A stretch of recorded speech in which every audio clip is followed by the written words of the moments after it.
o sumário da aula de hoje. Vamos fazer apresentar as soluções da prova regimental. Quero ver se eu consigo fazer ainda um videozinho rápido, né? E vamos conversar na sala virtual. Nós vamos fazer a releitura daquele texto que foi passado pelo WhatsApp na aula passada. E vamos ver ainda a lei da indução da forma diferencial. E ainda vamos deixar um exercíciozinho para o final da aula. Muito bem. Vocês pegaram um texto na aula passada que fala sobre a lei de indução de Faraday. Bom, ele aproximou dois circuitos elétricos e percebeu uma coisa interessante, né? Que quando um estava desligado, mesmo desligado, um ligado e outro desligado, tinha uma interferência de um circuito no outro. É muito bem parecido com o que nós vimos em umas aulas anteriores sobre a lei de Lenz, que nós vamos falar no próximo quadro. Para confirmar esse efeito, ele pegou um ímã e fez a mesma coisa, né? Aproximou o ímã e afastou o ímã do circuito e ele tinha interferência e gerava uma corrente, uma interferência no circuito. Tanto fazia movimentar o ímã ou movimentar o circuito, produzia essa reação. Semelhante, como eu falei, ao ensaio da lei de Lenz. Só para lembrar que nós fizemos a aula passada, não sei se vocês se recordam, na experiência de Lenz, ele aproxima, na verdade, uma bobina energizada sobre uma outra bobina não energizada. E também fez a experiência com as espiras, aproximou e afastou um ímã das espiras, né?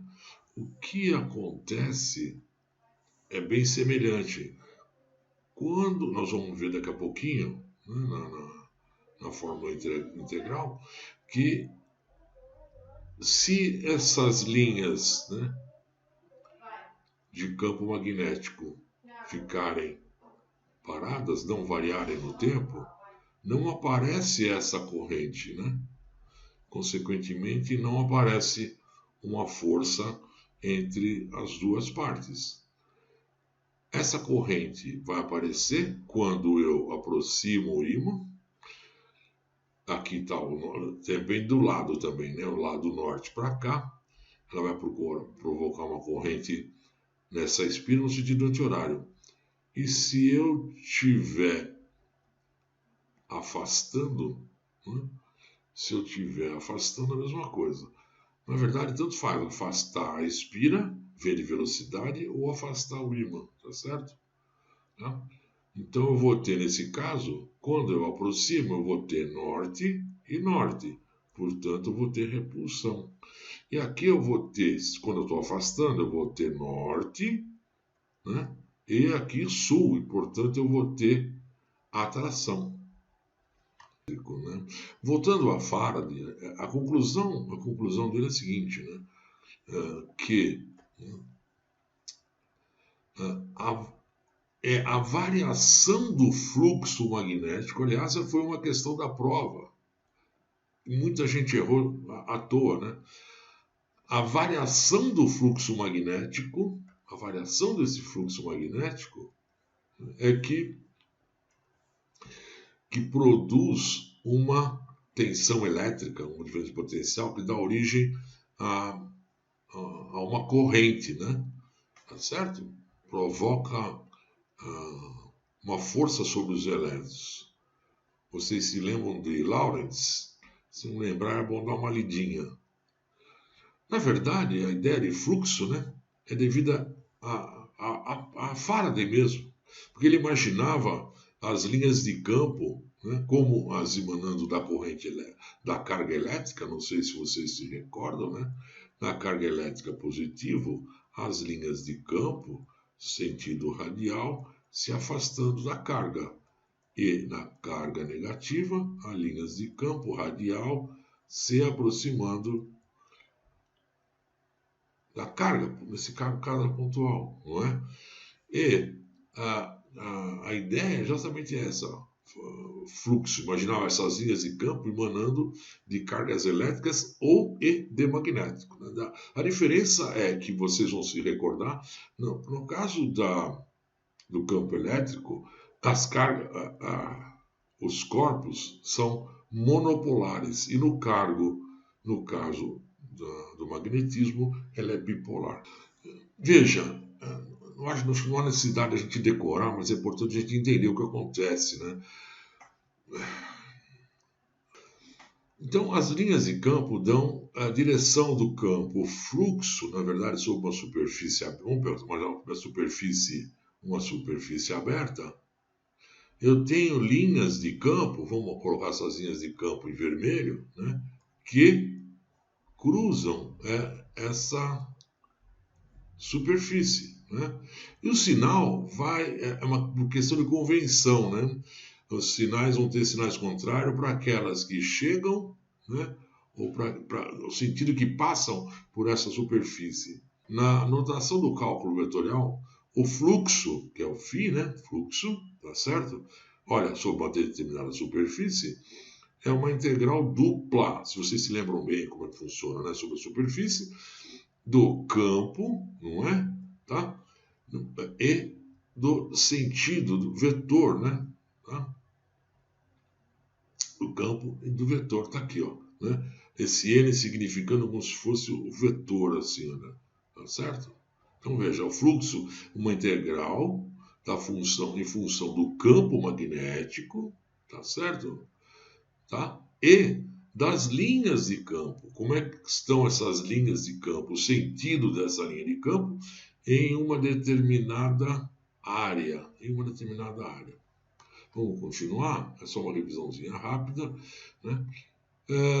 Bom, ainda com a lei de Faraday, a força eletromotriz, né, que gera, induzida, né, o que é induzido, é igual à taxa de variação do fluxo. Isso é muito importante. Né?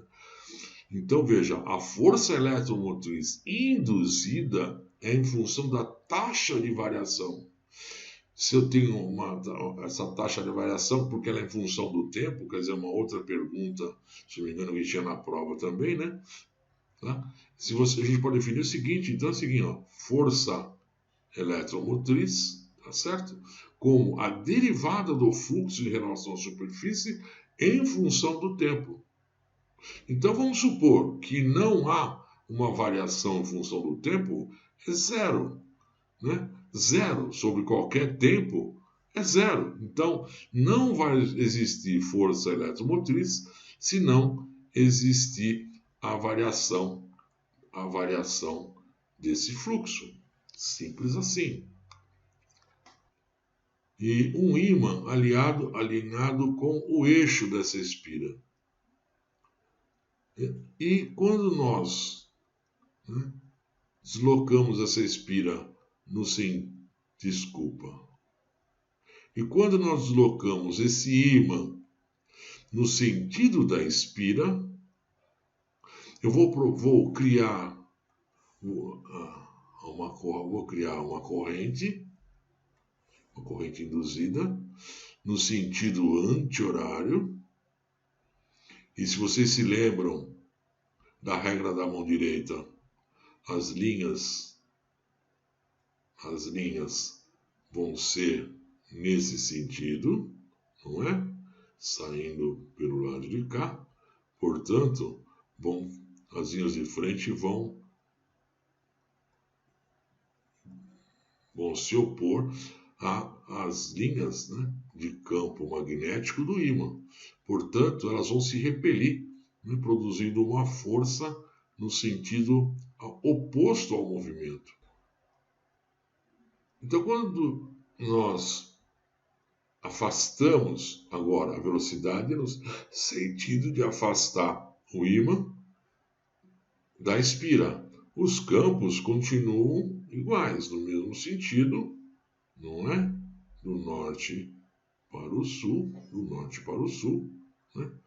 E a variação desse fluxo, a variação dessas linhas, né, dentro dessa espira vai produzir uma corrente induzida, nessa vez no sentido horário, no ponto de vista do ímã, produzindo agora um campo magnético, e eu vou colocar aqui, ó, o sentido, quer dizer, ele passa para fora, né? Ele vem no sentido, agora esse campo é no sentido contrário. Então, enquanto que quando eu aproximava eu tinha as duas linhas no mesmo em direções opostas, portanto elas se repeliam, né? Agora eu tenho elas no mesmo sentido e elas vão se atrair, não é? Então, tanto faz eu mover a espira ou mover o ímã, esse efeito acontece, né? Na aproximação eles se repelem e no afastamento eles se atraem. Muito bem. Esse foi um breve resumo da aula anterior, que nós temos que estudar muito ainda, temos que ler. A propósito, eu deixei um material sobre rotacional e gradiente para vocês poderem fazer uma revisão e tendo a oportunidade, a gente vai voltar. E espero que vocês assistam os vídeos que eu propus, façam os exercícios que eu vou deixar, para a gente ter um bom aproveitamento. Até a próxima.